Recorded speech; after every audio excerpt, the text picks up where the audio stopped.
বতাহত এটা অদ্ভুত শব্দ যেন হাজাৰ হাজাৰ ঘণ্টা একেলগে বাজি উঠিছে অসমৰ টিলিঙা মন্দিৰ এটা ঠাই য'ত বিশ্বাস আৰু ৰহস্য একেলগে চাহ লয় কোৱা হয় ইয়াৰ বান্ধি থোৱা প্ৰতিটো ঘণ্টাই এটা পূৰ্ণ হোৱা ইচ্ছাৰ কাহিনী কয় কিন্তু এই শব্দবোৰ কেৱল বতাহৰ খেল নে মহাদেৱৰ কোনো গুপ্ত সংকেত এটা সাধাৰণ বটগছৰ তলৰ শিৱলিংগই কেনেকৈ লাখ লাখ মানুহৰ আস্থা আৰু ভক্তিৰ কেন্দ্ৰ হৈ পৰিল তিনিচুকীয়া চহৰৰ পৰা মাত্ৰ কেই কিলোমিটাৰমান নিলগত এই টিলিঙা মন্দিৰ আছে আজিৰ এই ভিডিঅ'ত আমি উন্মোচন কৰিম সেই ৰহস্য য'ত বিশ্বাস আলৌকিকতা আৰু বাস্তৱতাৰ সীমা ধূসৰ হৈ যায়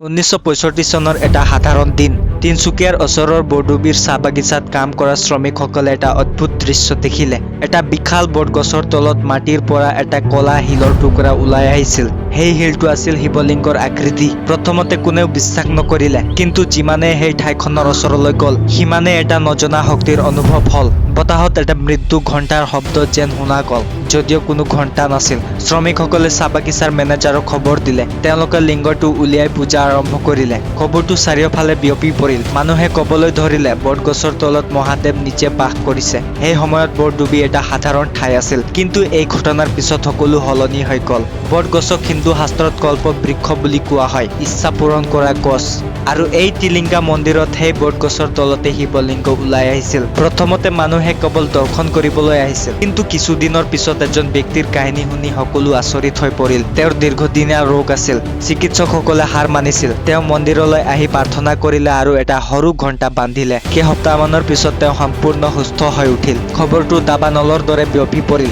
মানুহে আহিবলৈ ধৰিলে কোনোৱে সন্তানৰ বাবে কোনোৱে চাকৰিৰ বাবে কোনোৱে বিবাহৰ বাবে কোনোৱে ৰোগৰ নিৰাময়ৰ বাবে আৰু যেতিয়াই তেওঁলোকৰ ইচ্ছা পূৰ্ণ হৈছিল তেওঁলোকে পুনৰ মন্দিৰলৈ উভতি আহি এটা ঘণ্টা বান্ধি থৈ যোৱাৰ প্ৰতিজ্ঞা কৰিছিল এটা ঘণ্টা দুটা ঘণ্টা হত ক্ৰমে হাজাৰ হাজাৰ ঘণ্টা বটগছ আৰু মন্দিৰৰ চৌখদত বান্ধি থোৱা গ'ল ব্ৰঞ্জ পিতল তামা লোহাৰ ঘণ্টা সৰুৰ পৰা বৃহৎ আকাৰলৈ ঘণ্টা মানুহে বান্ধি থৈছিল কিছুমানৰ ঘণ্টাৰ ওজন 50 কিলোগ্ৰামো আছিল ৰাতিৰ সময়ত মন্দিৰখন আন এটা ৰূপ লয় হাজাৰ হাজাৰ ঘণ্টা বতাহত দল খাই এটা অদ্ভুত সুৰ সৃষ্টি কৰে যেন মহাদেৱৰ নামত হাজাৰ হাজাৰ কণ্ঠই গান গাই আছে কোনো ভক্তই কয় যেতিয়া মই প্ৰাৰ্থনা কৰোঁ তেতিয়াই ঘণ্টাবোৰ নিজে নিজে বাজে এজন বয়স্ক ব্যক্তিয়ে এদিন ক'লে মোৰ নাতিনীৰ বিয়াৰ বাবে প্ৰাৰ্থনা কৰিছিলোঁ এমাহৰ পিছত বিয়া হৈ গ'ল কিন্তু মই ঘণ্টা বান্ধিবলৈ আহোঁতে দেখিলোঁ এটা ঘণ্টা ইতিমধ্যে বান্ধি থোৱা আছিল যিটো মই কিনা নাছিলোঁ এই মন্দিৰৰ আটাইতকৈ ডাঙৰ ৰহস্য হৈছে সেই বটগছ গছজোপা কল্প বৃক্ষৰ দৰে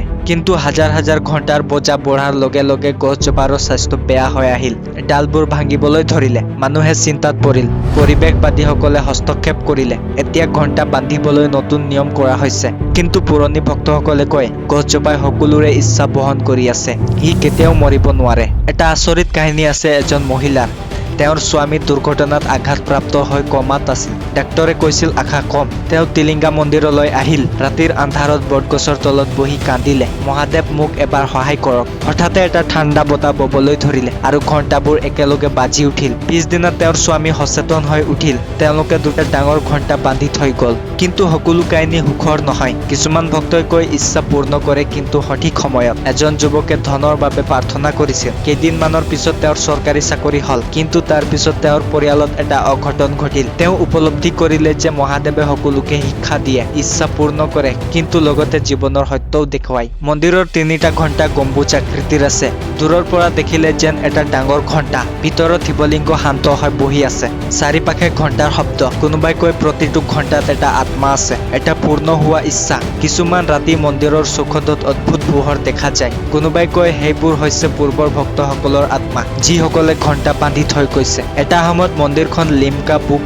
অফ ৰেকৰ্ডছত স্থান পাইছিল সৰ্বাধিক ঘণ্টাৰ বাবে কিন্তু সংখ্যা গণনা কৰাটো অসম্ভৱ হৈ পৰিছিল হাজাৰ হাজাৰ লাখ লাখ নহয় কিন্তু প্ৰতিদিনে নতুন ঘণ্টা যোগ হৈ আছে টিলিঙা মন্দিৰ কেৱল এটা ধৰ্মীয় ঠাই নহয় ই এটা বিশ্বাসৰ প্ৰতীক এটা সাধাৰণ বটগছ আৰু এটা শিৱলিংগৰ পৰা আৰম্ভ হোৱা এটা আশ্চৰ্যজনক যাত্ৰা যিসকলে বিশ্বাস কৰে তেওঁলোকৰ বাবে মহাদেৱ সদায় শুনি আছে আৰু প্ৰতিটো ঘণ্টাৰ শব্দত তেওঁৰ উত্তৰ লুকাই আছে যদি কেতিয়াবা বৰডুবিলৈ যোৱা হয় সন্ধিয়াৰ সময়ত মন্দিৰলৈ যাব যেতিয়া বতাহ বব ঘণ্টাবোৰ বাজিব চকু মুদি শুনক হয়তো আপোনাৰ নামটো কোনোবাই কব হয়তো আপোনাৰ ইচ্ছাৰ উত্তৰ পাব কিন্তু মনত ৰাখিব মহাদেৱে সকলোকে দিয়ে কিন্তু সঠিক সময়ত আৰু সঠিক উপায়েৰে আজিও সেই বটগছৰ তলত শিৱলিংগ শান্ত হৈয়ে আছে চাৰিওপাশে হাজাৰ হাজাৰ ঘণ্টা প্ৰতিটো ঘণ্টা এটা কাহিনী প্ৰতিটো কাহিনী এটা বিশ্বাস আৰু সেই বিশ্বাসেই টিলিঙা মন্দিৰক অমৰ কৰি ৰাখিছে